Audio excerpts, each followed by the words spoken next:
আবাসনের পাম্প চালানো থেকে রাস্তার আলো জ্বালানোর বিদ্যুৎ উৎপাদন হচ্ছে আবাসনেই। শহর কলকাতায় প্রথমবার এই অভিনব উদ্যোগ বাইপাসের এক অভিজাত আবাসনের।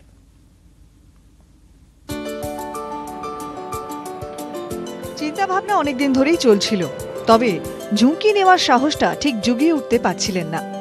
অবশেষে আবাসনের বিদ্যুৎ আবাসনেই তৈরি করতে উদ্যোগী হলেন বাইপাসের ধারে এক আবাসনের বাসিন্দারা। আবাসনে 8টি টাওয়ার থাকলেও প্রাথমিকভাবে একটিতে বসানো হয়েছে 7টি সোলার প্যানেল, যা থেকে উৎপাদন হচ্ছে 20,000 ওয়াট বিদ্যুৎ। এই উদ্যোগ সফল হলে প্রতিটি টাওয়ারেই সোলার প্যানেলের মাধ্যমে বিদ্যুৎ তৈরির ভাবনা রয়েছে আবাসনের বাসিন্দাদের।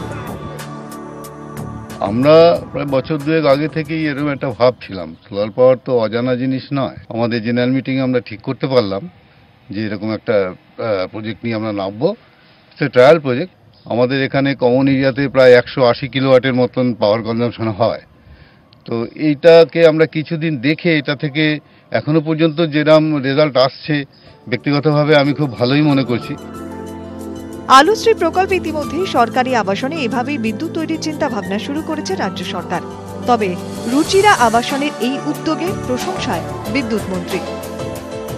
মমতা বন্দ্যোপাধ্যায়ের আলোশ্রী প্রোগ্রাম আছে, সেই আলোশ্রী প্রোগ্রামে আমি অলরেডি 1200 স্কুল কলেজকে দিয়েছি। ফলে আমাদের আলোশ্রী প্রোগ্রামে আমরা সমস্ত সরকারি বিল্ডিং এর ছাদের উপরে বাধ্যতামূলক করে দিয়েছি যে সোলার প্যানেল লাগাতে হবে।